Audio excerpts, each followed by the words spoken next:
지금 이쪽에는 3세대 DM 산타페, 제가 6년째 운행하고 있는 차량이고요. 이쪽은 오늘 새롭게 시승할 TM 산타페 4세대로 진화한 모델입니다. 두 차에서 얼마만큼 차이가 느껴질지 지금 한번 바로 확인해 보겠습니다. 네, 안녕하십니까, 맥스페어 박성원입니다. 지금은 저희가 4세대로 진화한 TM 산타페를 시승하고 있고요. 2.0 디젤 전륜구동 버전입니다.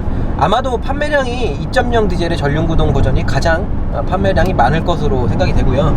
저 또한 아시는 분도 아시겠지만 3세대인 DM 산타페를 한 6년 정도 탔고요. 8만 킬로를 지금 주행하고 있습니다. 저도 전륜구동의 2.0 디젤 버전이고요. 이 산타페는 2.0하고 2.2 디젤 R엔진 두 가지가 나오고 4륜구동을 다 각각 선택할 수 있습니다. 그리고 뭐 판매량이 많지는 않지만 2.0 휘발유 터보 버전도 국내에서 판매하고 있습니다.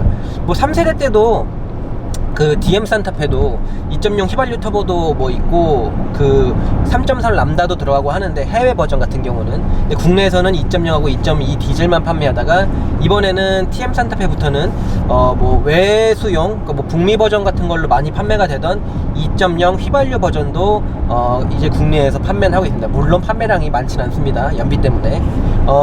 지금 이 산타페 같은 경우는 여전히 3세대와 똑같이 이제 R엔진을 채용하고 있는데요. 잘 아시죠? R엔진 같은 경우는 뭐 완전히 20대 초반 분들이 아니라면 그 센세이션 했던 추억 잘 아실 겁니다. 처음에 2009년도인가 소렌토 R이 처음 나오면서 2.0 D엔진을 대체하는 R엔진이 나왔거든요. 그때 당시에 제가 D엔진을 타고 있었어요. 2.0 D엔진 143마력짜리 VGT 디젤 스포티지에 들어가던 그걸 타고 있었는데, 그 당시에 갑자기 R엔진이라는 새로운 엔진이 나왔는데 국내에서 개발을 했대요. 근데 184마력 유로5를 대응하는 DPF와 EGR을 갖추고 있는 R엔진이 출시하면서 정말 당시로서는, 아니 D엔진 같은 경우 140마력대였는데 그 당시에 140마력대인 저희 국산차 디젤 오너들이 이렇게 그 320D 이런 거 바라봤을 때 굉장히 부러웠었거든요. 근데 이제 국산차도 184마력, 이 독일 차들과 견져서도 전혀 부족함이 없는, 오히려 어설픈 디젤들은 다 씹어먹을 수 있을 정도의 효율과 연비를 갖춘 R엔진 출시는 정말 잊을 수 없는 센세이션이었고, 그때 당시에 그 스포티지 R 같은 것도 스틱으로 막 맵핑한 다음에 막 SM7 3.5보다 뭐 빠르니 많이 하면서 뭐 그래봐야 디젤이니 이러면서 보배드림이 엄청 시끄러웠었거든요. 전 그때가 정말 생생한데, 지금 제가 타는 DM 산타페도 R엔진이고 지금 이 TM 산타페도 똑같이 R엔진을 적용하고 있습니다. 물론 제 DM 산타페 같은 경우는, 그러니까 이 3세대 산타페는 6단 미션인데 지금 이 DM 산타페는 8단으로 진화를 했고요. 이 R엔진 같은 경우에 조금 변화된 부분이 조금 있습니다. 최초의 R엔진이 나왔을 때는 184마력으로 유로5를 대응하면서 환경 규제를 맞추기 위해서 EGR과 DPF 두 가지를 달고 나왔었는데요. 그러다 시간이 지나면서 유로6 대응을 위해서 이 R엔진이 DPF 뿐만 아니라 LNT라는 방식을 추가로 적용을 하게 되고요. 그러면서 그 LNT라는 방식을 쭉 적용을 해 오다가 17년도부터는 R엔진이 적용되는 모든 차들이 요소수 방식으로 바뀌게 됩니다. 그래서 18년도에 출시한 이 산타페 TN 같은 경우도 DPF, EGR 그리고 거기에 LNT가 아닌 SRC 요소수 방식을 채용을 하고 있습니다. 아시는 분들은 아시겠지만 이 3.0 디젤, 고배기량 디젤들은 LNT 방식으로는 대응이 안 되고요. 열이 많이 나와서 이 고열에 대한 LNT 단점을 극복하기 위해서 SRC 요소수 방식을 채용을 하고, 보통 그 이제 낮은 급들 2.0 디젤 이하급들 한 2.5까지는 보통 이제 그 LNT 방식을 사용해서 요소수를 넣지는 않거든요. 그래서 지금 이 R엔진도 처음에는 이 요소수 방식이 아니었다가 이 요즘에 강화되는 이 배출가스 규제를 맞추기 위해서 SRC 방식으로 이 모든 R엔진들이 17년식부터 변경이 됐습니다. 지금 제가 13년식 DM, 즉 이 전세대 산타페 오너로서 지금 이 차를 딱 타보고 처음 드는 느낌은 사실 뭐 그렇게 많이 특히 엔진 면에서는 뭔가가 그렇게 많이 다르진 않아요. 되게 좀 비슷한 느낌이 조금 더 강한데 그냥 소음이 좀 덜한 거 그런 거 말고는 어떤 엔진 출력 면에서는 큰 차이가 느껴지진 않습니다. 그런 건 조금은 아쉽습니다. 왜냐면 요즘에 좀 이렇게 신차로 풀체인지가 되고 하면 뭐 출력을 조금 더 끌어올리거나 하는데, 근데 지금은 신차가 나올 정도로 시간이 흐르면 흐를수록 이 너무 강화되는 환경 규제를 맞추기 위해서 이 출력을 이제 마음껏 뽑아내지 못하는 그런 좀 문제가 있거든요. 그러니까 출력을 마음껏 뽑으면서 이 배기가스도 이 마음대로 맞추는, 이게 양립을 할 수가 없는 그런 문제이기 때문에, 기술적 한계점 때문에 지금 신형이 나왔음에도 불구하고 같은 출력을 맞추면, 그러니까 이것만으로도 대단한 거죠. 왜냐면은 점점 환경 규제는 좀 더 강해지고 있는데 거기에 맞춰서 출력은 올리지 못하고 그냥 평타만 치는 거, 이게 어떻게 보면 약간 출력이 올랐다는 반증이라고 볼 수도 있는데, 근데 예전에 출력도 좋으면서 연비가 좋은 회사가 하나 있었어요. 제가 되게 물고 빠는 BMW였는데 문제가 얼마 전에 문제가 터졌죠. 문제가 터지면서 BMW 사태가 터지면서 역시나 이 출력과 연비는 공존할 수 없다는 것을 BMW의 그런 약간 장난질을 통해서 저희가 확인을 할 수가 있었습니다. 제가 엔진 설명드릴 때 항상 세트로 설명드리는 리스폰스가 어떠냐를 한번 말씀드리고 싶은데요. 이건 좀 굉장히 칭찬할 부분인데, 제가 다양한 그 수입 디젤을 타보면 배기량에 상관없이, 차량 성격에 상관없이 디젤임에도 불구하고 상당히 빠른 리스폰스를 보여줘서 운전 재미에서 톡톡한 한 몫을 하고 있거든요.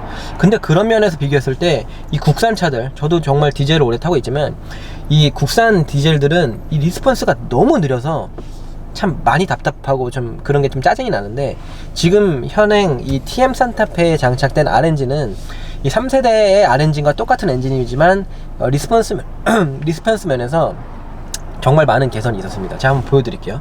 지금 계기판 찍히죠? 이 보면은 풀악셀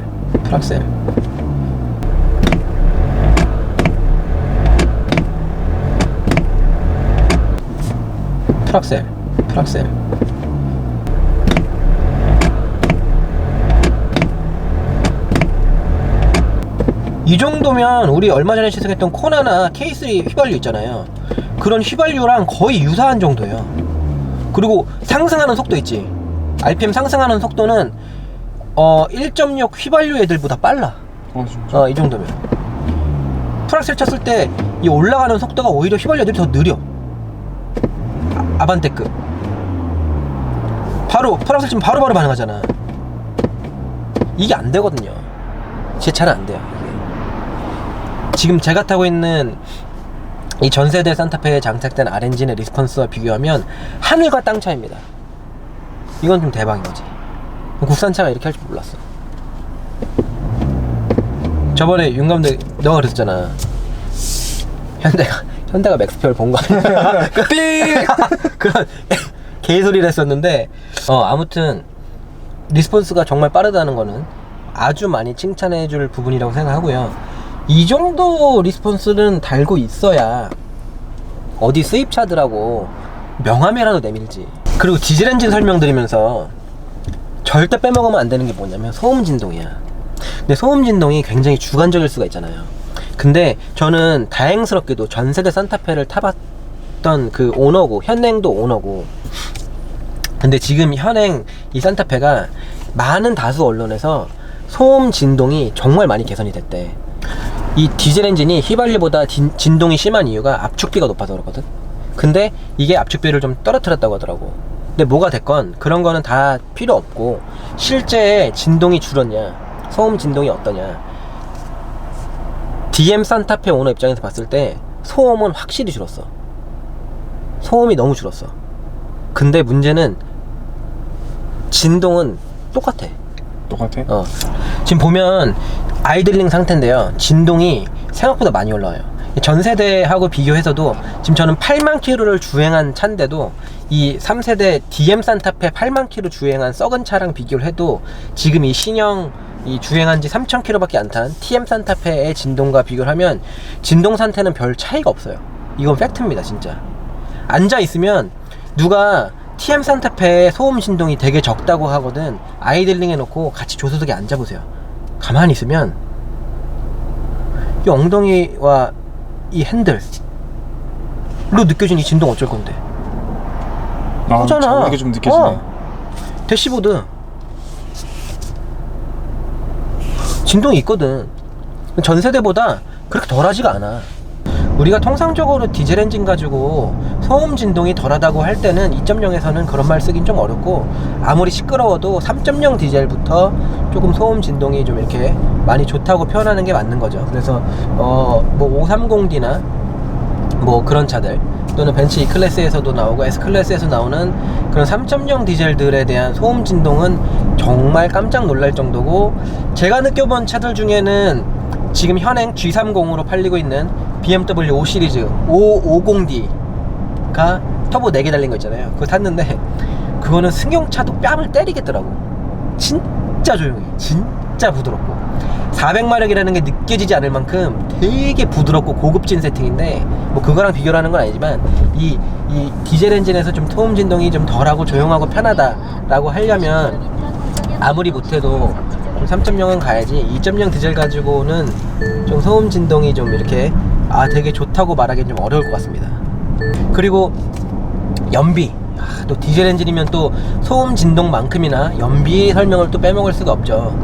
지금 제 차랑 3세대 DM 산타페랑 4세대 TM 산타페는 엔진이 똑같고 미션은 다르지만 엔진은 똑같고 몸무게도 거의 똑같아요. 한 1.8톤 정도대에 머물기 때문에 많은 부분에서 비슷한데, 그럼 연비가 어떻게 됐냐? 희용아, 이거 연비가 어떨 것 같아? 내 차랑 비교하면 상식적으로 이게 몸무게는 똑같고 엔진은 똑같아. 근데 이건 8단이야, 내 건 6단이고. 연비 누가 좋을까?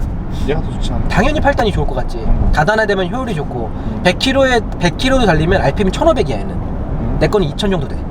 6단밖에 안 돼서. 그리고 효율화에 되게 신경을 썼대. 8단 전륜 기반 8단 미션이 효율성에 상당히 초점을 맞췄다고 하거든. 당연히 연비가 좋아야 될 거 아니야. 이게 더 안 좋아. 안 좋다고? 이게 왜 그러냐면 이게 또 환경이야. 환경? 내가 아까 그랬잖아, 이 출력하고 배기가스 있잖아, 그게 공존할 수 없다 그랬잖아요. 똑같은 거야.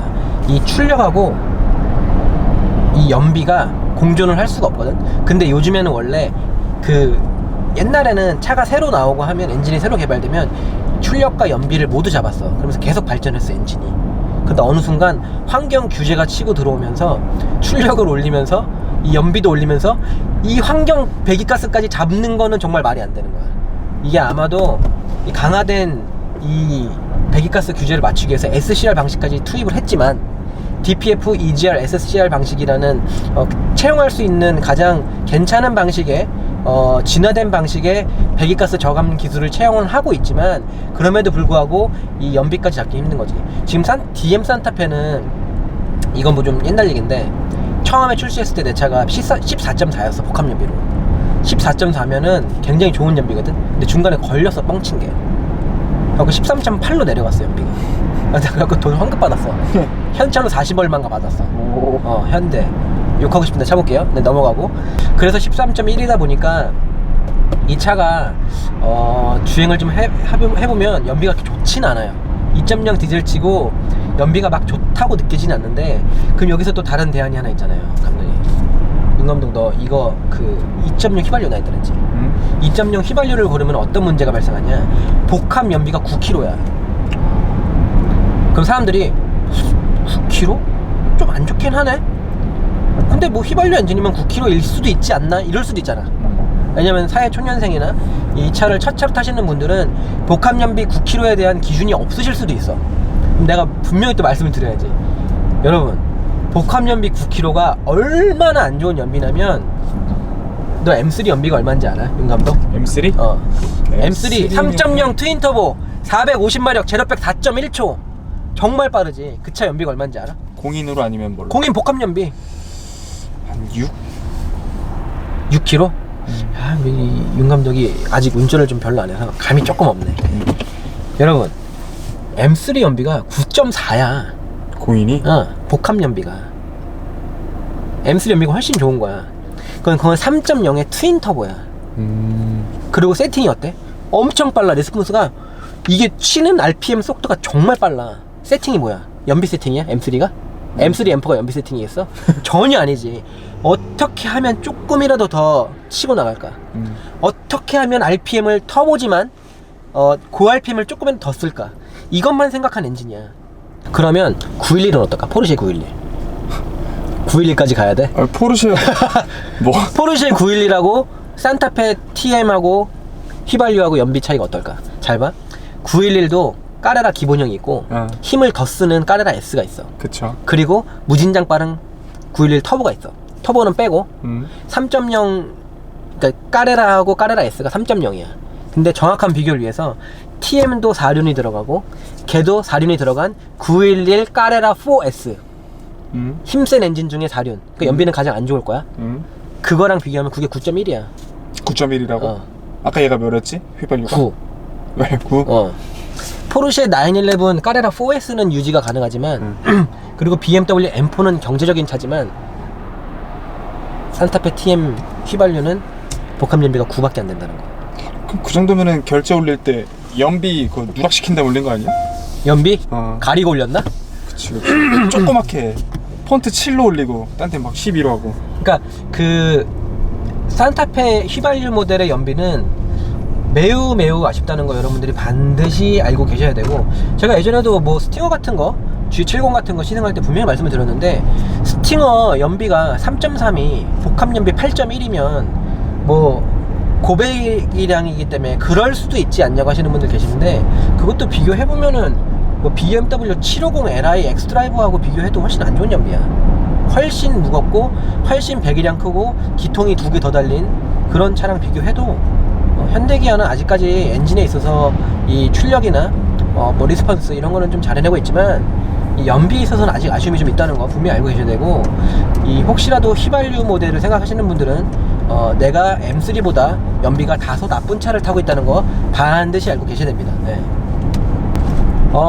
또 제가 리스폰스 소음 진동만큼 또 자주 말씀드리는 거 하나가 고회전 질감이라고도 말씀을 드릴 수가 있는데, 뭐 DM 산타페로 차를 얼마나 밟고 다니겠냐 하겠지만, 저 같은 분들이 분명히 계시거든요. 저는 뭐 항시 풀악셀, 항시 풀악셀이기 때문에 항상 고RPM을 느끼면서 타거든요. 아무리 차가 제가 뭐 젠쿱이 됐건 뭐 산타페를 탔건 어떤 차를 타건 저는 항상 악셀을 좀 끝까지 쓰는 편이라서 고회전 질감을 상당히 중요하게 생각하는데, 저번에 폭스바겐 아티온 같은 거 시승했을 때 기억나죠? 독일에서 그런 거는 고회전 질감으로 갔을 때 RPM 회전수가 디젤임에도 불구하고 뭐 5000 가까이 회전하는 상당히 고회전의 그 디젤 엔진이었고, 그 고회전 상황에서도 이 엔진 회전 질감이 그렇게 나쁘지 않고 좀 느꼈을 때 괜찮고 들었을 때 괜찮은 고회전 질감이었는데, 지금 이 산타페의 이 회전은 어디까지 가며, 그리고 그때의 이 회전 질감은 이 어느 정도 되느냐,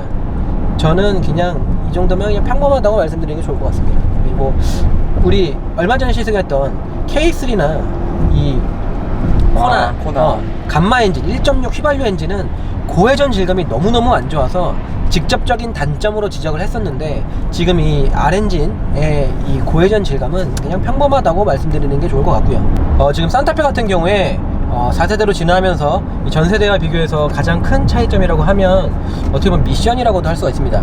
지금 변속기가 8단, 전륜 기반 8단으로 변경이 됐고요. 지금 이 8단의 자동 변속기 같은 경우는 최초에 K7인가에 들어가면서 저희가 K7 디젤 시승기 때 한번 맛을 본 적이 있는데, 그때 그냥 6단이 8단 됐다, 별거 없다, 이렇게만 말씀을 드렸었어요.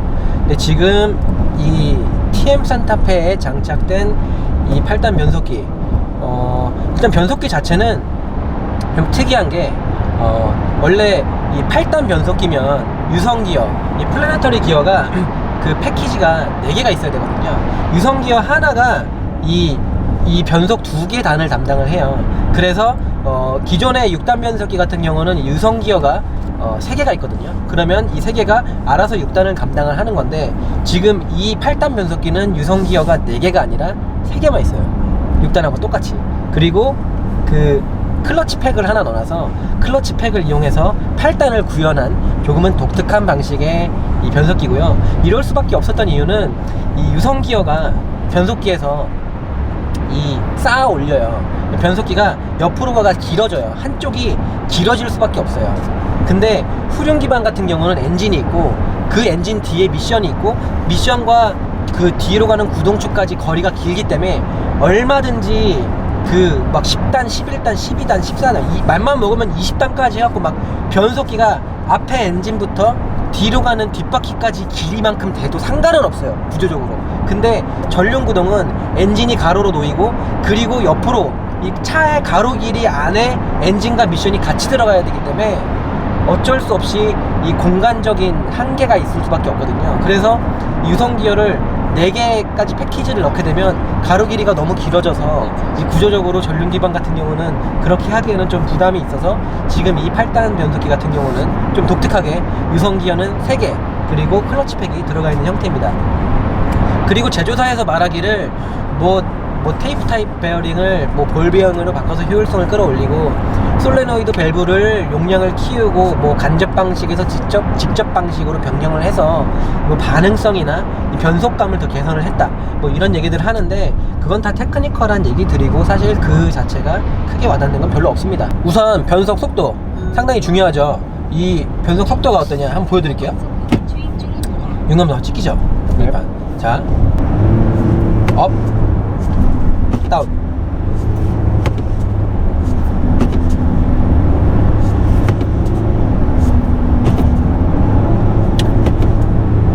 평범합니다. 업 하면 한 템포 쉬었다가 바뀌고 다운 하면 한 템포 쉬었다가 바뀌고 업 하면 한 템포 쉬었다가 바뀌고 방치가 딱 맞지? 내가 한 템포 쉬었다가 바뀌고 했을 때 그때 바뀌어. 그 말 할 때 동안 안 바뀌는 거야. 업 하면 쉬었다가 바뀌고 다운 하면 쉬었다가 바뀌고 이렇게 바뀌어. 이게 6단 변속기에서 보여줬던 그 모습 그대로를 8단으로 끌고 온 모습이고요. 하지만 변속 충격 같은 건 전혀 없긴 한데 아무튼 이 변속 속도 면에서는 조금 아쉽다는 거. 이제는 이 변속 속도를 평범하다고 말하기에는 이제 한 달만 있으면 2019년도잖아요. 그러기엔 좀 어려워요. 여기 한 2013년, 14년도 나올 때 당시에는 이 정도 변속 속도면 그냥 평범합니다. 빠르지도 않고 운전 재미 느끼기에는 조금 아쉽지만 그렇다고 이걸 까기에는 좀 그렇고 그냥 평범합니다라고 얘기를 했었는데 이제 19년도가 다 된 판에 요 정도 변속 속도라고 하면 아쉬울 수밖에 없습니다. 약간은 변속 속도는 조금 아쉽다는 거. 2013년도에 출시했던 2012년도에 출시했던 DM 산타페의 변속 속도랑 비교해도 그닥 변화가 없다는 거. 그리고 이 8단 변속기가 앞으로도 한 6, 7년 이상은 두루두루 이 현대 기아 차종에 채용이 될 거를 생각을 해봤을 때는 변속 속도 면에서 운전 재미를 끌어내는 데 있어서 조금 아쉽지 않나 하는 생각이 좀 들고요. 다운시프트를 했을 때 RPM이 튀는 위치는 4000 RPM 전후, 경우에 따라서는 4100까지 다운시프트를 걸어주는 경우도 있고요. 특정 단과 특정 상황에서는 한 3000 후반 정도까지 걸어주는 경우도 있고요. 상황과 어떤 변속 단수에 따라서 조금씩 차이는 있는데 이 다운시프트를 치는 맛이 그렇게 활발하진 않지만 그렇다고 해서 우리가 지금까지 봐오던 현대기아 차들에서 봤던 굉장히 소극적이고 굉장히 적극적이지 못한 그렇게 소심하게 미션 보호 로직이 강하게 작동하거나 그러진 않고요. 그냥 평범하게 쳐주면은 경우에 따라서는 4000 이상까지도 가주니까 이런 거는 그래도 괜찮은 모습인 것 같습니다. 그래도 아무리 디젤이라도 가끔씩 내가 다운을 쳐서 엔진 브레이크를 걸고자 했을 때 4000 언저리까지만 가주면 충분히 다운 시프트로서의 능력을 다하고 그로 인해서 엔진 브레이크의 그거를 충분히 끌어낼 수 있기 때문에 그런 거는 충분히 칭찬해 줄 수 있을 것 같습니다. 변속 속도나 이런 건 좀 아쉬운데 반면에 그냥 이렇게 평범하게 운전했을 때 느껴지는 변속 충격 또는 변속의 똑똑함 이런 면에서는 칭찬을 해주는 게 맞는 것 같습니다. 어설픈 미션들은 요즘에는 그런 미션은 잘 없지만 이렇게 가속을 하다가 다시 감속을 했다가 다시 가속하고 이러면은 엄청 얼까는 그런 미션들이 많은데 이 정도면은 제가 봤을 땐 충분히 괜찮은 점수를 주고 싶고요. 형 근데 다른 거 보다 보니까 본 건데 네. 락업 클러치 중에 락업 클러치라는 게 있어요? 그거 범위? 영역을 좀 넓혔다고 하는데 이 미션이? 그게 그래서 좋은 거야 망 거야? 그게 뭐냐 그치 그런 이제 홍보를 할 때 그런 설명들을 하는데 그게 무슨 말이냐면 락업 클러치가 뭐냐면 일단 락업 클러치를 간단하게 설명해 드리면 이 토크 컨버터 미션은 토크 컨버터 있다 그랬지 내가. 토크 컨버터 있으면은 거기 유체로 전달된다 그랬잖아. 그죠? 그럼 유체로 전달되면 로스가 있잖아. 음. 근데 엔진 회전수랑 이 미션의 회전수가 잘 맞아떨어졌을 때는 이 굳이 충격을 흡수해주는 애가 있어봐야 로스나 생기지 필요가 없거든. 그때는 어떻게 하면 락업을 걸어. 두 개를 직결시켜버려. 아, 직결. 물려버려. 근데 회전수가 다를 때 물리려고 갖다 대면 어떻게 돼? 울컥거리지. 울컥 이렇게 된단 말이야. 그게 바로 DCT의 울컥거림이었거든. 근데 락업 클러치가 있으면 그런 로스를 좀 없앨 수 있어서 로스를 없애면 되게 좋아요. 그러니까 락업 클러치를 적극적으로 활용해주는 미션은 로스가 적다랑 같은 말이에요. 근데 지금 이 8단 미션이 이 토크 컨버터가 있으면 그 앞에 클러치가 있는데 클러치가 하나만 있으면 이 넓은 영역의 힘이랑 다양한 상황을 대응하기가 힘들어서 그래서 너 다판 클러치 많이 들어봤지. 다판 클러치. 그쵸. 그래서 멀티플레이트 클러치라고 쓰는 이유가 다판 클러치를 쓸수록 여러 개의 클러치가 살짝 데인 거랑 조금 더 데인 거랑 꽉 데인 거랑 해서 이 동력 전달의 범위를 넓힐 수가 있어. 그래서 지금 이 차 같은 경우는 토크 컨버터 앞에 다판 클러치가 들어가서 다판이라고 해봐야 여러 개는 아닐 거야. 한 두세 장 정도 들어가서 걔네가 이 락업 클러치의 영역을 확대했다. 이꼬로 이 8단 미션의 효율성이 기존 6단보다 좋다 이 말이에요. 락업 클러치 영역을 확대했다는 말은 그러니까 직결시켜버리는 영역이 길어졌다. 로스 있는 부분이 줄었다 이 말이야. 이해되지? 토크 컨버터를 쓰면서도 토크 약간 컨버터가 있지만 토크 컨버터 뒤에 직결시키는 다판 클러치가 있는 거야. 직결을 시켜주는 거야. 토크 컨버터랑 상관없이 유체 전달이 아니야. 그때는 락업이 걸리면 유체 전달이 아니야. 그냥 물린 거야. 직결이야. 엔진하고 미션이 직결적으로 물린 거야.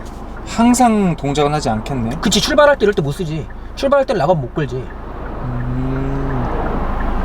특정 상황에서만. 그치. 막 가감속 할 때 이럴 때는 약간 저런 게 있어야지. 그 변속될 때 변속될 때는 락업 걸면 안 되지. 변속될 때는 회전수가 좀 다를 수 있기 때문에 그치. 변속될 때는 약간 유체로 로스는 좀 있지만 충격 좀 줄이고 변속되고 나서 항속주행할 때 그때 쓰는 거야? 보통 항속주행에는 기본으로 락업이 물려줘야지. 근데 그때 말고도 조금 더 다양한 상황에 똑똑하면은 제법 계속 락업을 걸었다 풀었다를 반복하면서 괜찮은 상황에 계속 락업을 걸어주는 게 좋잖아.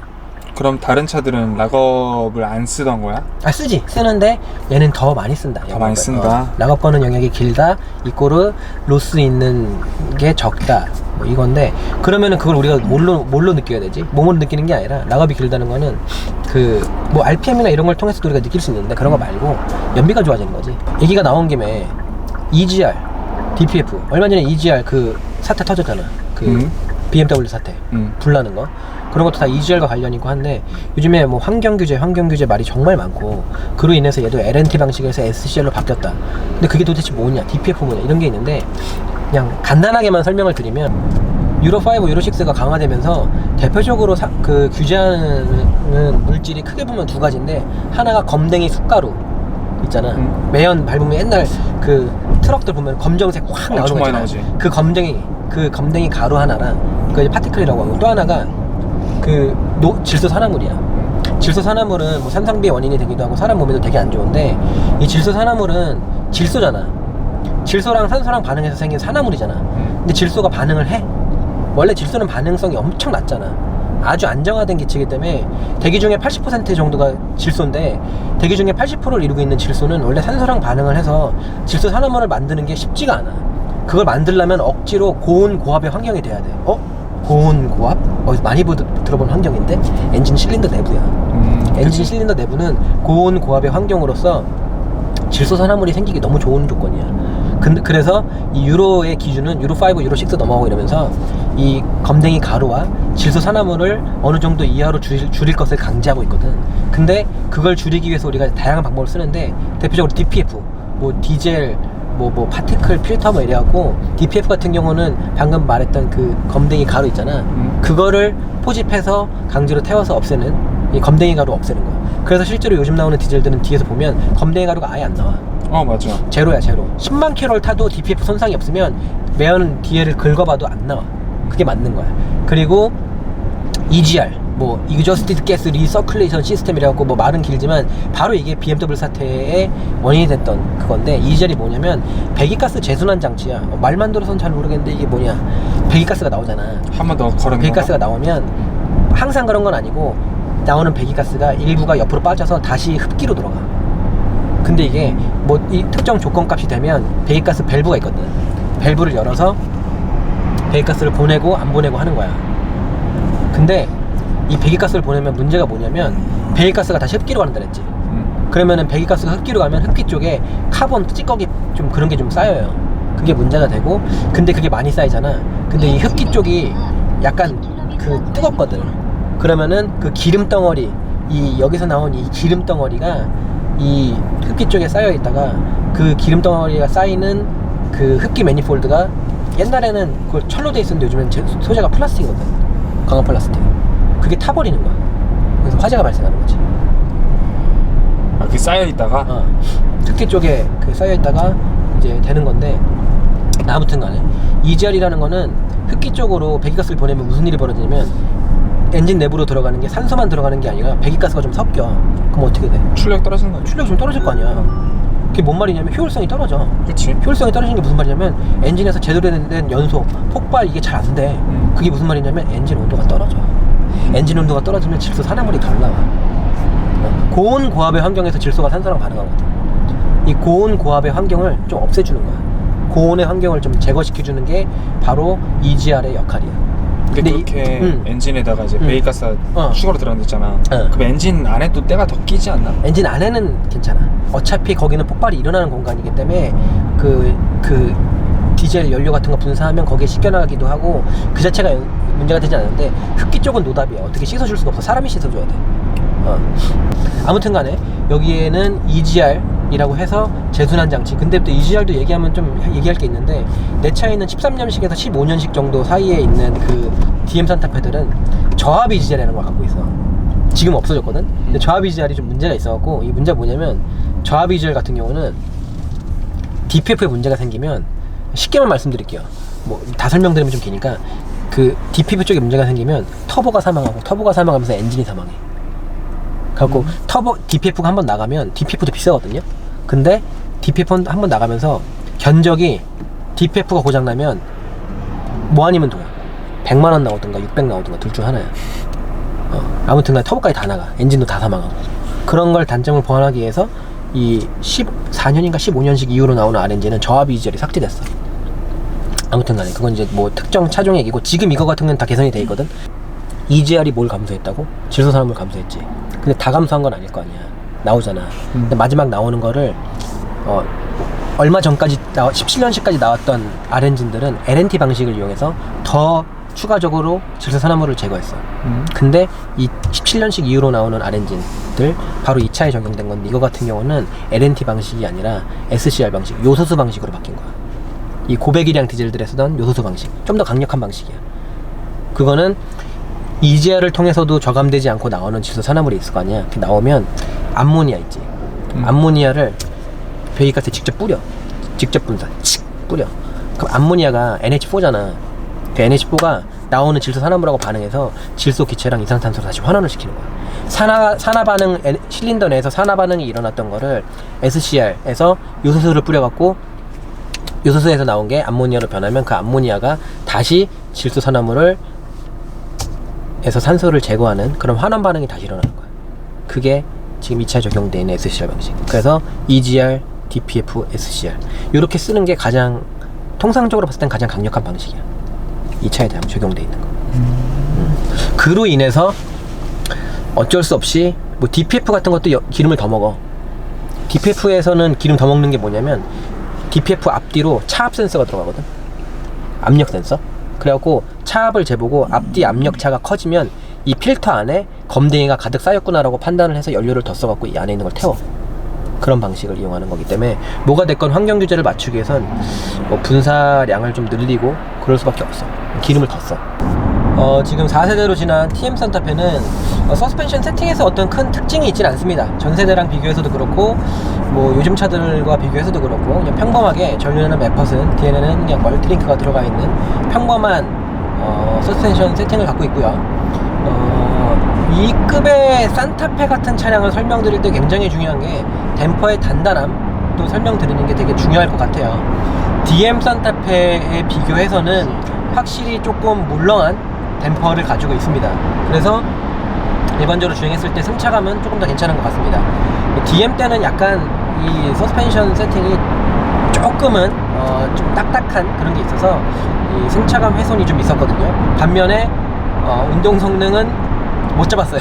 서스펜션은 좀 딱딱하고 운동 성능도 잡지 못한 이상한 서스펜션이 바로 이 3세대 DM이었는데, 지금 4세대 DM에 와서는 서스펜션이 약간은 말랑해지면서 굉장히 좀 어떻게 보면 소프트하다고 표현하는 게 맞는 것 같은데, 좀 푹신한 서스펜션을 세팅을 하면서 승차감 쪽에서는 굉장한 이점을 본 게 맞는 것 같고요. 반면 운동 성능은 어떠냐? 운동 성능은 그냥 많이 별로예요. 왜냐면은 이 차 중량이 지금 1800이 넘습니다. 뭐 DM 때도 그렇고 지금 TM도 그런데 이 산타페라는 차가 생각보다 가볍지가 않아요. 여기 이 1800이 넘고 옵션 다 넣고 4륜 넣고 2.2 고르면 아마 이거 1900 가까이 갈 텐데, 1900이면 거의 EQ900 몸무게와 비슷하기 때문에 지금 산타페는 EQ900이라는 대형 세단과도 몸무게에서 한 100kg밖에 차이가 안 나는 상황이라서 상당히 무거운 몸무게를 가지고 있습니다. 그래서 어쩔 수 없이 운동 성능을 잡아내기 위해서는 정말 하체 세팅을 잘해야 되고 무게 배분을 잘해야 되는데, 지금 이 차는 그런데 초점이 맞춰져 있진 않기 때문에 그렇게 운동 성능에서는 괜찮은 모습을 보여주기는 좀 많이 어려운 게 현실입니다. 반면에 이 기본적인 이 운동 성향에서, 기본적인 이런 편안함에서는 어떤 정숙성이나 편안함 이런 거 굉장히 괜찮고요. 이 방지턱 넘었을 때 오는 이 고급적인 느낌은 상당히 괜찮거든요. 그리고 저희가 이 차선 하나에서 핸들을 좌우로 흔들어서 롤이 얼마나 발생하는지 보는데, 롤이 얼마나 발생하는지를 측정할 필요가 약간 없을 것 같아요. 이거 약간 예전에 용감도 우리 기억나지, 형아? 그 그랜저 같은 거 할 때 좌우로 흔들었더니 롤이 얼마나 있는다고 좌우로 흔들었더니 이게 막 미친 듯이 몸이 흔들렸잖아. 지금 이 차도 약간 똑같아요. 약간 좌우로 흔드는 테스트를 하기가 주변 차한테 창피할 정도로 워낙에 롤이 심한 차고, 근데 뭐 어쩔 수 없는 거니까. 그러면은 그거는 그렇다 쳐도 어떤 앞에 어떤 물건이 떨어지거나 했을 때 회피하는 거, 한 번 정도의 회피, 원투 말고 한 번 정도의 회피 정도는 버텨줄까 하고 봤는데, 갑작스럽게 핸들을 바꿔서 차선을 변경했을 때 조차도 조금 버텨주지 못하는 게 확실히 운동 성능에 있어서는 아쉬움이 조금 크다고 생각이 됩니다. 그래서 조금만 핸들 이렇게 급격히 털면,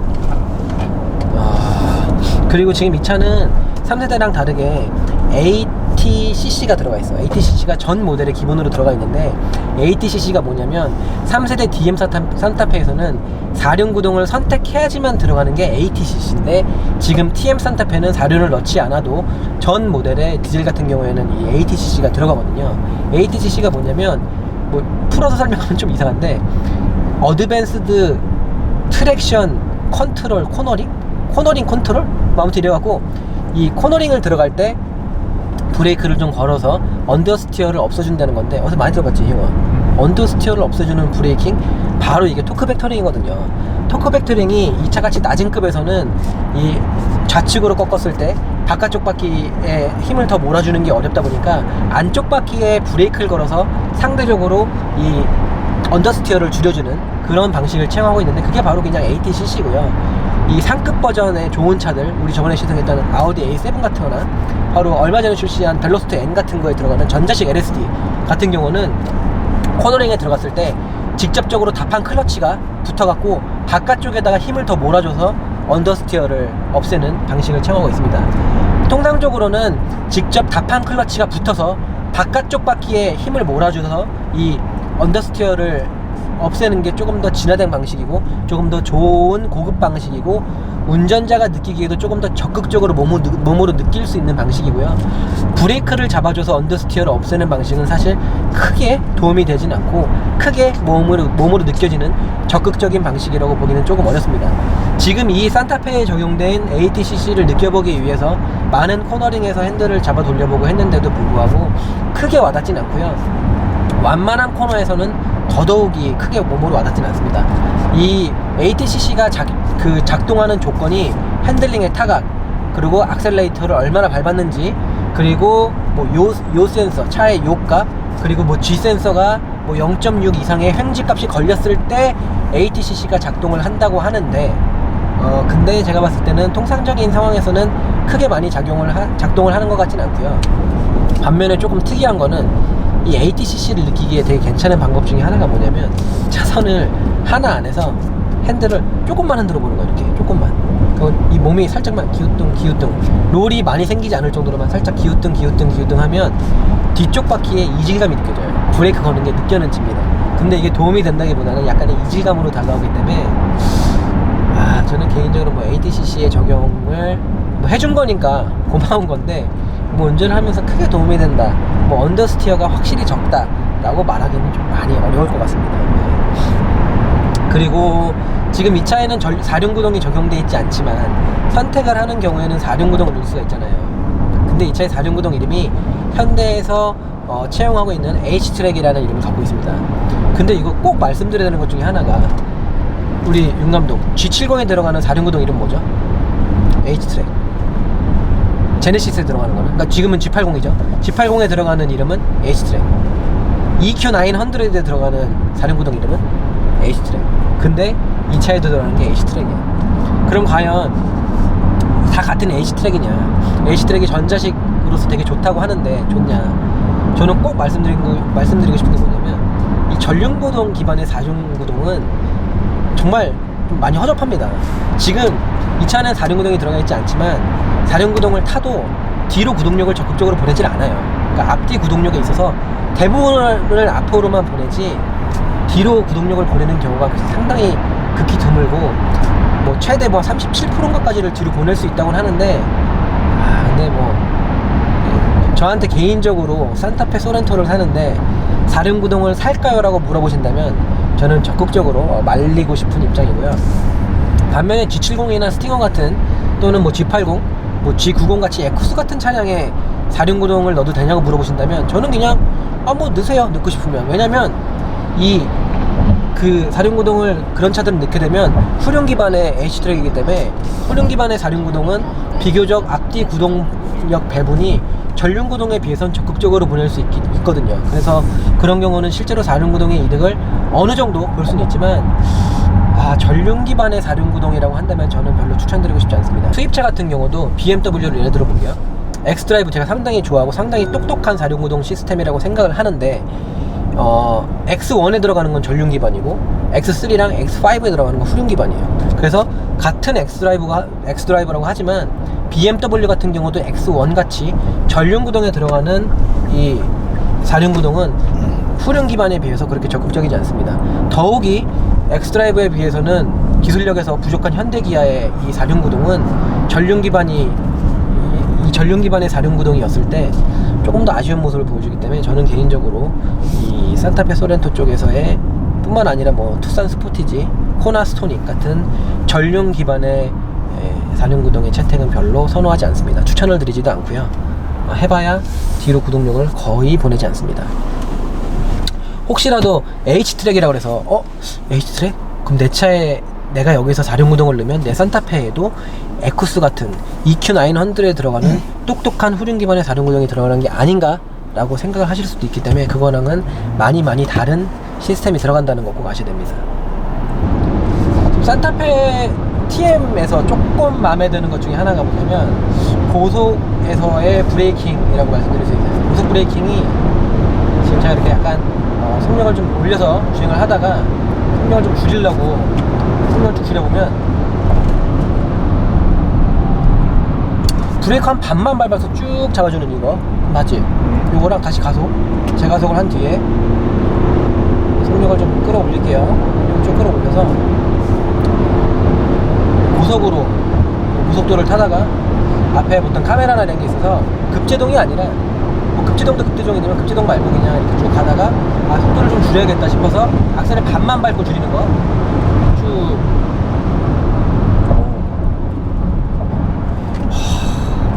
이게 왜 좋다고 말씀드리냐면, 브레이크 떨림이 없어.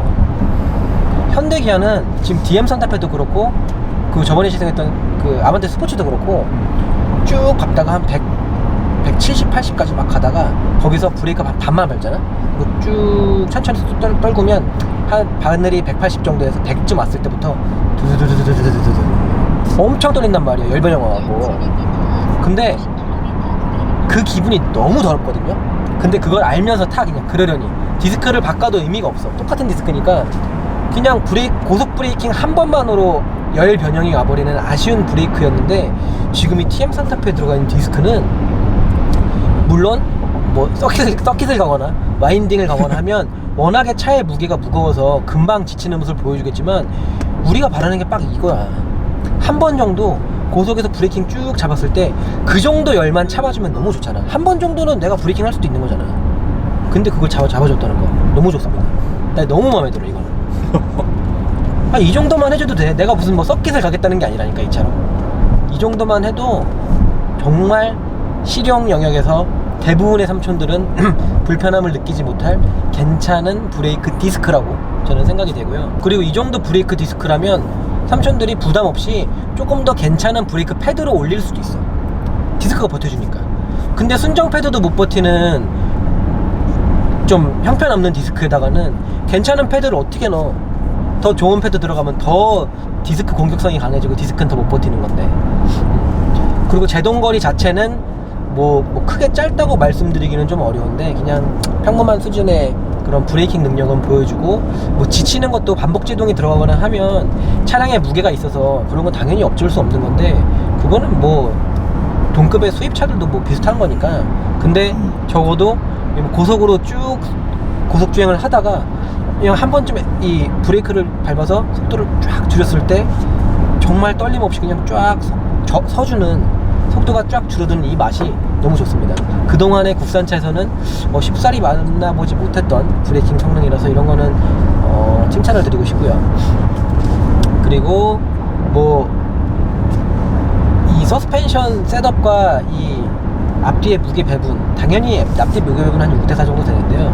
코너가 들어간 상태에서의 브레이킹이 들어가면 이 높은 중량으로 인해서 이 3세대 산타페에서도 그랬지만 지금 이 4세대 산타페도 코너링 중간에 브레이킹이 들어가면 생각을 뛰어넘는 좀 불안감을 보여주기 때문에 그런 건 역시나 조금 아쉬움이라고 생각이 되고요. 확실히 이 운전 재미나 이 운동 성능에서의 완성도를 찾기는 좀 어려운 것 같아요. 아무래도 제가 코나도 운동 성능이 정말 괜찮다고 칭찬했었고, 그건 1300km대니까 요즘에 뭐 G70이나 스팅어 같은 거 타보면서 야, 정말 고속 영역에서의 이 심하게 흔드는 게 아니면 일상 영역에서의 그런 운동 성능은 정말 수입차의 한 80-90%까지 따라왔구나, 노말노말한 상황에서는 라고 생각을 했는데, 이 중량이 많이 나가는 전륜구동 SUV 산타페 같은 경우는 확실히 수입차와의 격차가 많이 큰 것 같습니다. 아무래도 이 아반떼급에서는 정말 또 K3급 이런 데서는 괜찮은 모습을 보여줬던 현대기아지만, 이 높은 중량의 차량 같은 경우는 괜찮은 이 밸런스를 보여주기 위해서는 정말 좀 돈을 많이 써야 되고 신경을 써서 서스펜션 셋업을 해야 되는데, 현대가 그러니까 한 가지 차라리 좀 괜찮은 거는 DM 산타페는 3세대 산타페는 뭔가 해보겠다고 서스펜션 조율을 좀 했어요. 좀 딱딱하게 조여놓고 했는데 흔들어 보면은 엔진 운동 성능 개 똥망이거든요. 단 한 번에 해피제동도 힘들단 말이에요. 근데 뭘 잡아보겠다고 서스펜션은 조여놨으니까 댐퍼는 좀 딱딱해서 승차감도 별로예요. 근데 지금 이 TM 산타페는 차라리 운동 성능은 약간 포기하고 확실하게 이 승차감을 잡아냈기 때문에 차라리 그건 잘한 것 같습니다. 어차피 이도저도 안 될 거면 어설프게 이게 되게 어려운 거야. 운동 성능과 컴포트 사이에서 잘 조율된 서스펜션이다 라는 말은 코나 정도에서나 쓸 수 있는 말이지, 지금 이 산타페를 놓고서 운동 성능과 편안함 사이에서 잘 조율했다는 절대 아닌 거지. 그거는 굳이 와인딩을 타보지 않아도 그냥 적당한 직선 구간에서 그냥 100km로 정속 주행하다가 핸들 차선 변경 하나만 조금 빨리 해봐도 아이구야 하는 게 자동으로 나오니까,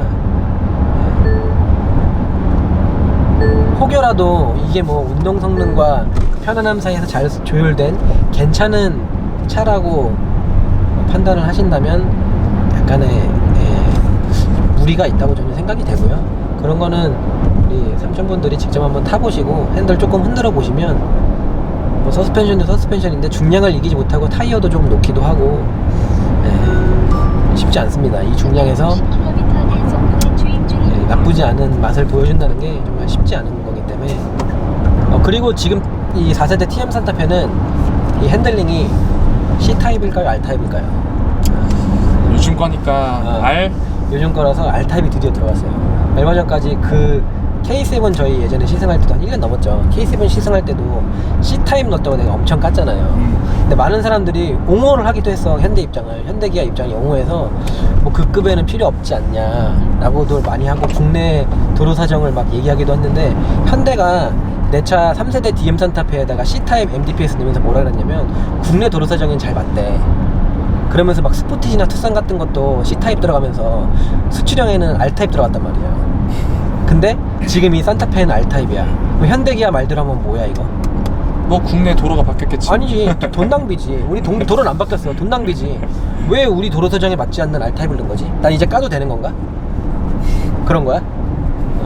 아무튼 C타입 MDPS, R타입 MDPS 이게 뭐냐면, 뭐 모르시는 분들이 계실 수도 있으니까 짧게 설명을 드리면, C타입 같은 경우는 뭐 컬럼식이라 해갖고 요 핸들 이 조향하는 스티어링 바로 아래쪽에 모터가 있는 거를 보통 C타입이라고 하고요. R타입은 렉타입이라 해갖고 저기 밑에 좌우 바퀴를 연결하는 이 구동 계통이 있으면 그쪽에 모터가 달려 있으면 그걸 R타입이라고 합니다. 렉 쪽에 물려 있어서 렉 앤 피니언 기어라고 해서 그쪽에 물려 있는 건데, 이 R타입과 C타입이 있으면 보통 통상적으로 낮은 급 이 싼마이 차들에는 C타입을 쓰고요. 그래서 C타입이 들어가면 비교적 이질감이 좀 더 있고 피드백도 좀 떨어지고 좀 별로라고들 합니다. 그리고 R타입은 좀 고급 차들에 쓰고요. 그랜저 이상급, 제네시스 이상급 거의 모든 수입차는 다 R타입을 채용하고 있습니다. R타입은 조금 더 단가가 비싸고 고급차에 쓰지만 핸들링 피드백이나 이 조향감이 조금 더 뛰어난 걸로 알려져 있고요. 그거를 형 말고 일반인들이 딱 눈 블라인드 테스트를 했어. C타입, R타입 차이를 느낄까? 근데 같은 차종에서 C타입, R타입이면은 그건 느껴질 거야. 우리나라에서는 보기 힘든데 내가 알기로 스포티지, 투싼, 뭐 일반 K7 이런 차들이 내수차별을 했었거든요. 그냥 국내에는 C타입 들어가고 수출형 R타입 들어갔단 말이야. 그거 수출형 가지고 와서 블라인드 테스트 하면은 느껴질 거예요. 내가 C타입, R타입을 맞춰야겠다 생각하고 진짜 핸들 잡으면 금방 느껴져. 그게 안 느껴지면 안 넣지. 안 느껴지면 단가 올라가면서 수출형이 R타입 느꼈어. 느껴진다는 게 이질감 말고 피드백이나 이런 게 달라. 돌려보면 달라. 여기 바로 밑에 이게 물려 있는 거랑 저쪽에 있는 거랑 다를 수밖에 없어요. 근데 일상주행에서 이렇게 평범하게 운전했을 때 안 느껴지지. 근데 문제가 뭐냐면 DM 산타페랑 비교해서 DM 때 핸들링의 가장 큰 문제가 뭐냐면 C타입이고 R타입이고 다 필요 없고 그냥 핸들링이 더러운 게 문제였어요. 되게 이질감이 많고 돌려보면 이게 뭐지 싶은 게 되게 많았단 말이에요. 그럼 이 TM으로 오면서 핸들링이 개선이 됐냐고 물어본다면 분명히 개선된 건 맞는데, 근데 이걸 가지고 뭐 좋다고 말하거나 많이 개선이 됐다고 말하기는 뭐 느끼는 사람마다 정도의 차이는 있겠지만 나는 그냥 이제 겨우 평범하다고 말하고 싶습니다. 이제서야 TM 산타페가 핸들링이 R타입을 채용하면서 평범해졌다 라고 말하는 게 맞는 것 같아. 평범하다. 이 핸들링을 가지고 좋다고 말할 수는 없고, 이 핸들링을 가지고 좋다고 말할 수 없는 이유 중에 가장 큰 이유는 아무리 여기다 R타입을 꽂아놓고 R타입이 아니고 막말로 포르쉐가 쓰는 타입을 여기다가 꽂아놨다고 해도 차량의 앞뒤 무게 배분과 서스펜션의 이 말랑함, 타이어의 부족함, 그리고 앞뒤 무게 배분의 불편함, 이런 것들이 종합적으로 있을 때 핸들링을 느끼기 위해서 핸들링 타각을 줘야 되고, 핸들링 타각이 들어가게 되면 이 각 서스에 가해지는 무게 배분이 달라질 수밖에 없고, 무게 배분이 달라지면 분명히 한쪽 서스는 더 많은 무게를 받고 그로 인해서 한쪽 바퀴는 더 많은 무게가 실릴 수밖에 없는데, 그런 상황이 됐을 때 이 차의 대처 능력이 워낙에 떨어지다 보니까 당연히 핸들링도 좋게 느껴질 수가 없는 거죠. 코나 같은 경우는 그 핸들링이 C타입이 들어가고 그렇게 괜찮은 타이어도 아니었음에도 불구하고 기본 밸런스가 뛰어나다 보니까 핸들을 돌렸을 때 핸들링은 평범하지만 C타입이 주는 느낌은 평범하지만 오히려 괜찮은 느낌이 들고 더 감고 싶은 느낌이 든단 말이에요. 왜냐면은 기본 밸런스가 좋고 코너링 들어갔을 때 코너링 퍼포먼스 자체가 좋기 때문에. 근데 이 차 같은 경우는 중력이 워낙에 뛰어나고 앞뒤 서스펜션 좀 다 따로 넣는 느낌이 든단 말이야. 거기에 코너링 그 ATCC가 들어가면서 괜히 한쪽 바퀴 안쪽 바퀴에다가 브레이크 겐세이 놓고 이러다 보면 그닥 좋은 코너링 퍼포먼스를 보여주진 않아. 그래서 코너링에 들어갔을 때 핸들링을 감아 돌았을 때는 이 R타입의 이 TM 산타페 핸들링은 절대 좋다는 말이 쉽게 나오진 않는 거지. 이 차의 밸런스 자체가 안 좋기 때문에. 차의 밸런스랑 타이어의 그립 같은 게 이 핸들링의 코너링에 많은 영향을 줄 수밖에 없는 구조입니다. 이 산타페에다가 만약에 미슐린 PS4S를 딱 꽂아버리잖아? 그러니까 핸들링을 돌려보면 즉각적으로 느낌이 달라져. 그립이 다르니까 이렇게 꺾으면 바로바로 따라오거든. 조금 더 피드백이 바로바로 와. 그래서 타이어로 인해서도 피드백 느낌은 달라지고 이렇게 꺾었을 때 무게 중심이 달라지고 하다 보니까. 근데 그래도 그 전세대 산타페만큼 이질감이 있는 건 아니기 때문에 저는 이 정도면 그냥 평범하다고 말은 하고 싶어요. 핸들링을 까고 싶진 않습니다. 이 급에 이 가격대에 이 차량 성격에 비춰봤을 때 이 정도 R타입 MDPS가 들어갔다면 MDPS 자체를 뭐 굳이 깔 필요는 없는, 그냥 우리가 원하는 게 이 정도예요. 이 차에서 이 정도? 핸들링을 돌렸을 때 핸들에서 오는 불편함보다는 이미 4개의 서스에서의 이 이런 말 써도 되나? 삽질하는 이런 느낌? 이 뭐 하는 거지? 허둥대는 이런 느낌에서 주는 느낌이 빡 와버리기 때문에 핸들을 돌렸을 때 핸들링이 좋다 별로다를 느끼기에는 이게 다 묻혀버리지. 그럼 그건 어때요? 뻥 뚫려 있잖아요. 네. 저기 고속주행? 그 감은 어땠어요? 아, 고속주행은 이미 DM 산타페 때도 고속주행 안정감이 그렇게 떨어지진 않았어요. 막 160, 170을 넘어가서도 쭉 달려보면 별로 그런 느낌이 들진 않고, 아까 전에도 막 달려봤잖아요. 고속 브레이킹 위해서 속력을 뽑아보고 저희가 뭐 계기판으로는 더 이상 갈 수 없을 만큼 속력을 뽑아보기도 했는데 그때에도 고속주행 안정감은 저는 충분히 좋은 점수를 주고 싶고요. 별 5개 만점이면 이 정도 고속주행 안정감 저는 별 4개 반? 맞네. 별 4개 반 줄 수 있는 거지. 이 정도 차량 성격에 이 정도 가격대에 이 정도 무게 중량인데 악셀을 밟았을 때 고속주행 안정감이 불편해서 악셀을 놔야 되는 경우는 잘 없거든. 근데 문제가 뭐냐면 반드시 아셔야 될 게 뭐냐면 직발에서 평범한 고속주행 안정감이 괜찮다는 거지, 그 상황에서 핸들링이 탁하게 들어가거나 변화가 생기거나 돌발 상황이 생겼을 때는 고속이 아니고 중속 영역에서도 잘 커버가 안 돼요. 국산차들이 운동 성능에 있어서 옛날만큼 많이 까이진 않아. 더 이상 옛날엔 정말 아쉬운 모습도 많았고, 야, 이 차를 이렇게 만들어도 되나 싶었고, 내가 그 EQ900 시승할 때 그 썸네일 보면 에쿠스 전문가가 타본 EQ900을 써놨잖아. 왜냐면 나는 에쿠스 2세대 에쿠스에 대한 1세대도 많고 2세대도 경험이 상당히 많은데 1세대 2세대 에쿠스는 가히 차라고 말하기 힘들어요. 진짜. 그거 반박하시는 분 있으면 내가 시승 한번 시켜드릴 수 있어.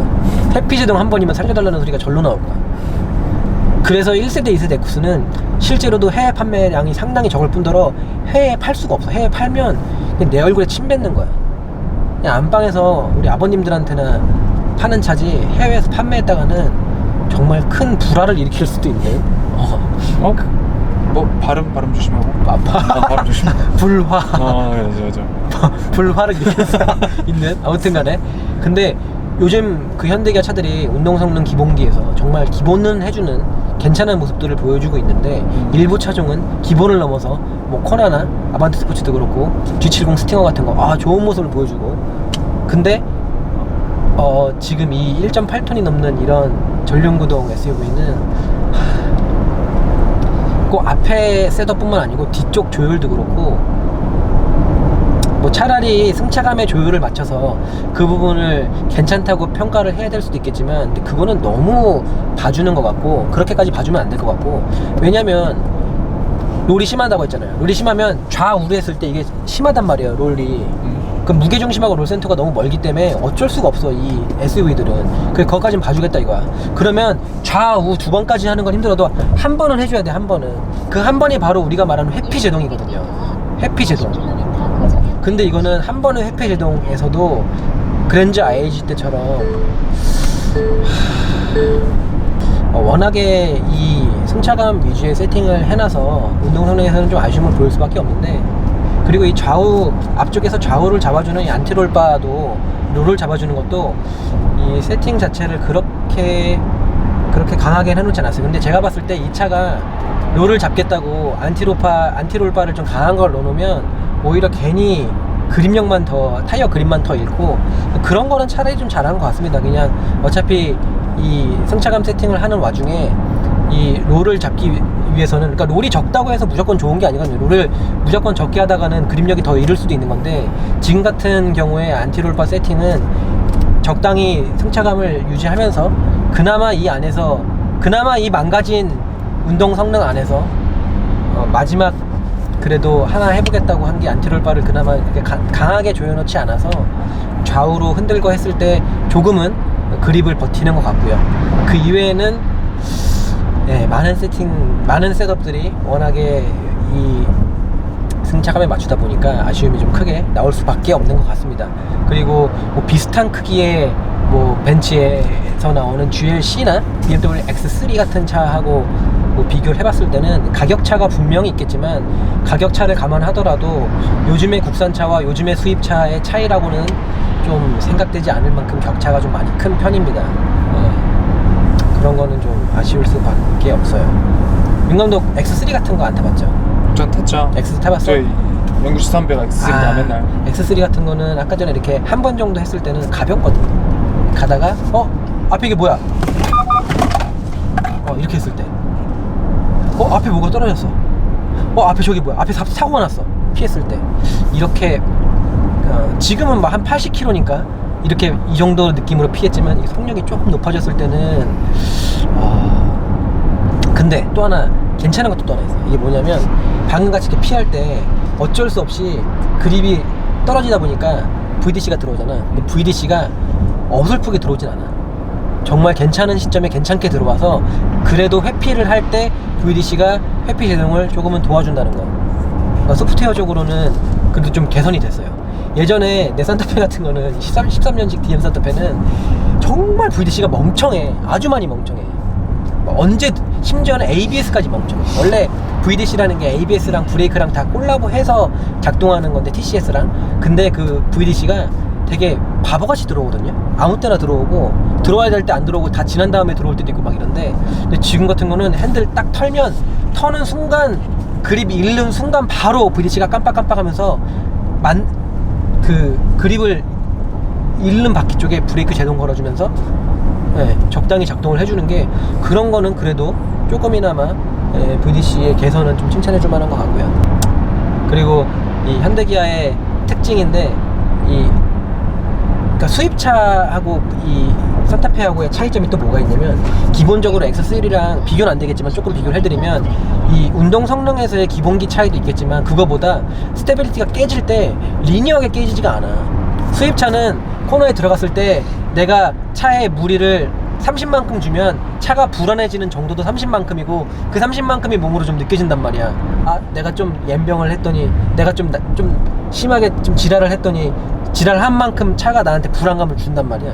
근데 이 산타페나 이런 차들은 무게 배분이 6대4에서 오는 원인이 가장 크겠지만, 서스펜션 셋업 자체가 그렇게 좋지가 않기 때문에 코너에 들어가서 딱 잡아 돌리고 차를 털면 이 정도 털리겠지 생각했을 때 그 정도가 아니고, 어느 순간 급격하게 스테빌리티가 확 깨져버리면서 운전자가 갑자기 불안해지는 그런 게 좀 수입차의 가장 큰 단점. 그게 제일 아쉽고 제일 바라는 부분이기도 합니다. 내가 한 만큼 돌려주면 좋을 것 같은데, 조금 하면 그만큼 돌려주는 게 아니라, 너 안 되겠다, 너 이놈, 내 이놈 이리 와, 이러면서 언더스틱 확 나버리거나 이러면서 급격하게 무서움을 주니까. 그리고 이 차에는 드라이브 모드가 들어있습니다. 드라이브 모드 여기에 있는데, 한번 찍어줄래요? 여기 드라이브 모드 보이죠? 드라이브 모드가 있고요. 이걸 누르면, 계기판 한번 찍어주세요. 이걸 누르면 뭐 에코, 스포츠, 스마트, 컴포트, 네 가지로 움직이는데, 컴포트고요, 에코고요, 스포츠고요, 스마트. 스마트는 뭐지? 항상 말하는데 컴포트, 에코, 스마트는 똑같은 것 같아. 컴포트 뜻이 뭐야? 편안한. 그치. 에코, 연비 주행. 스포츠, 다이나믹한 주행. 스마트, 멍청한. 이 뜻이잖아. 영어 단어 뜻이. 그래서 스마트일 때는 이거 왜 있는지 모르겠어. 별로 스마트해 보이진 않은데. 그리고 컴포트, 에코 이거 왜 이렇게 나눠놓는지 모르겠어요. 아마 스포츠를 제외하고는, 그러니까 모두가 두 가지라고 보는 게 편할 것 같아요. 스포츠 아니면 그냥 컴포트. 스포츠냐 컴포트냐 두 가지만 있는 거지. 에코랑 뭐 스마트는 별 의미 없는 것 같고 스포츠에 넣으면 기아 단만 하나 내리는 거야. 잘 봐. 스마트죠. 컴포트, 에코잖아. 이렇게 가다가 스포츠를 넣으면 와, 뭐야? 지금은 또 안 움직여. 좀 속력을 좀 더 높여볼게요. 다시 잠깐만. 가다가 드라이브 모드가 지금 컴포트인데 스포츠에 놓으면 이렇게 단을 하나 내려요. 이렇게 해서 단을 내리는 건데 이게 무슨 뜻이냐면, 잘 봐. 에코에 놓고 기아 단을 내가 강제로 하나 내리잖아. 올라갔지. 이게 스포츠야. 그럼 차에는 없는 조금 더 스포츠 보여줄까요? 하나 더 내려. 좀 더 스포츠야. 조금 더 스포츠 보여줄까요? 더 내려. 바로바로 튀어나가는 거야. 이게 그냥 별거 없습니다. 드라이브 모드에 따른 뭐 당연히 댐퍼 차이는 없고요. 뭐 G70이나 스팅어 같은 급에서도 옵션이 들어가줘야 스포츠 전자제어 서스펜션이 들어가서 드라이브 모드에 따라서 댐핑 압력이 바뀌는 거지. 그리고 그 바뀌는 것도 그렇게 많이 바뀌지 않거든요. 근데 벨로스텐 같은 건 좀 많이 바뀌긴 해. 벨로스텐은 컴포트랑 스포츠 차이가 명확하게 큰데, 근데 아무튼 이 차에서는 스포츠에 나봐야 기아 단수를 하나 내리는 것밖에 없다. 그게 스포츠의 전부고. 그리고 이게 좀 약간 이건 미션하고 관련된 건데, 미션하고 관련된 아쉬움이 좀 있거든요. 이게 뭐냐면 지금 3000이 넘잖아요. 내가 3단에 고정을 해놨어요. RPM이 3000이야. 악셀 밟으면 바로바로 튀어나가야 되잖아. 우리 예전에 그 힘 딸리는 3기통 1.5 디젤 미니 디젤 있잖아. 그거 가지고도 시속 100km에서도 이거 기억나죠? 100km에서 악셀 밟을 때마다 이렇게 됐잖아. 근데 이건 힘이 더 좋단 말이야. 근데 지금 그리고 시속 그것도 봐봐 72km밖에 안 돼. 지금 높은 속도가 아니야. 높은 속도가 아니거든 지금. 근데 계기판 한번 찍어볼래요? 근데 계기판은 지금 RPM을 내가 3단에 고정해서 RPM이 3500이 있단 말이야. 그럼 밟으면 바로바로 고개가 넘어가야 되는데 밟으면 트랍셀 소리가 두 단계인 거 들려? 웅웅 웅웅. 들어봐라. 잘 봐. 잘 봐. 그치? 두 개지? 들린다. 잘 봐. 소리가 두 개야. 악셀 밟으면 웅웅 이렇게 웅웅 되는 게 아니라, 잘 봐. 그치? 지금 두 개.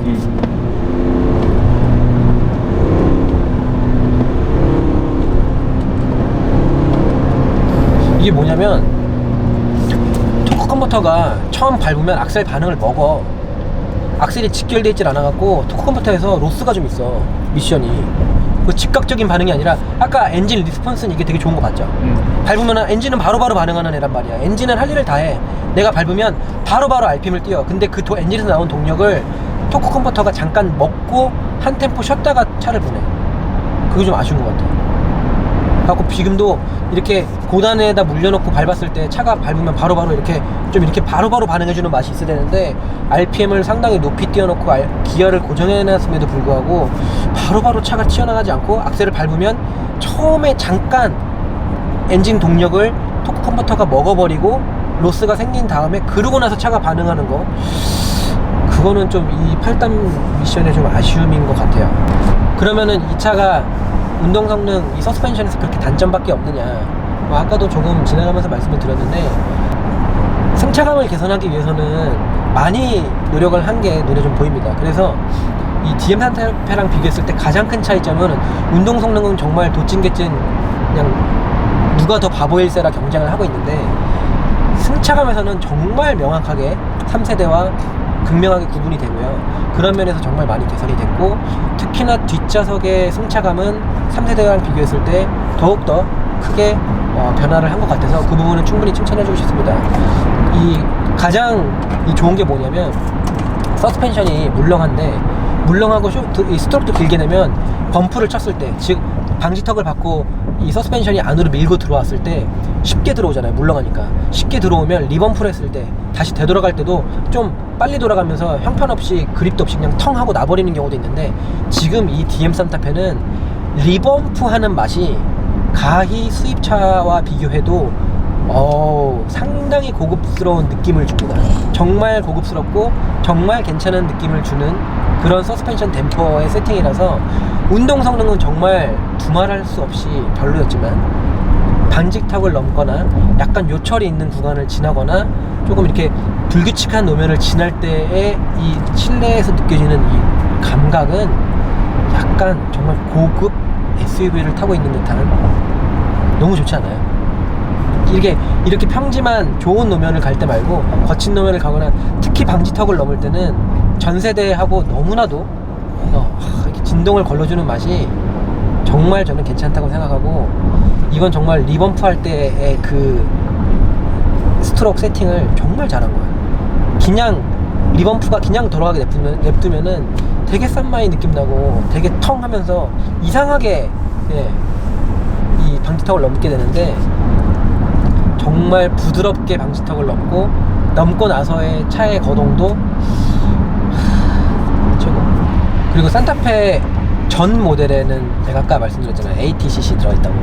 커너링, 그 선회력 제어, 쉽게 말하면 토크 벡터링이 들어가 있는데, 이게 그 사용되는 조건이 뭐냐면 0.6G 이상이라고 했잖아요. 내가 행진값이 0.6G가 이상이 놓여야 되는데, 근데 차가 이걸 구분해야 돼. 지금 선회력 제동, 즉 언더스티어가 날 것 같아서 차를 적당히 잡아줘야 되느냐, 아니면 차가 지금 아까 전에 봤지, 차선 변경할 때 차선 변경하고 차가 날랐잖아. 붕 떴다 놓으면서 막 착지할 줄 모르게 막 허둥댔잖아. 그래서 위험한 상황이라서 VDC가 개입해야 되는 거냐를 판단을 해야 되는 건데, 이건 이제 그 각종 데이터를 수집해서 차가 판단을 해서 지금 정도면 이 차가 그 선회력, 그러니까 재밌게 운전을 하는 중이구나. 그래서 G 센서가 0.6G 이상 놓이면서 핸들에 타각이 들어가 있고, 지금은 내가 브레이킹을 걸어, 안쪽 바퀴에 브레이킹을 걸어서 언더스티어를 줄여줘야 되는 상황이구나 라는 걸 판단을 하는 거고요.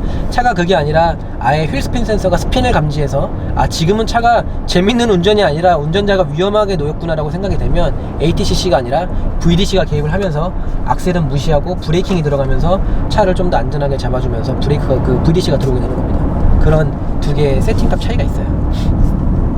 그래서 그런 면에서도 차가 멍청하면 운전자가 위험에 놓였는데 운전자 구할 생각은 아니고 지금 다이나믹한 운전 하시나? 이러고서 안쪽 바퀴 브레이크만 걸고 이러면은 개헌다 나갖고 들이받고 난리 나거든요. 사고가 날 수도 있는 건데, 지금 그런 면에서 세팅을 상당히 잘한 것 같아.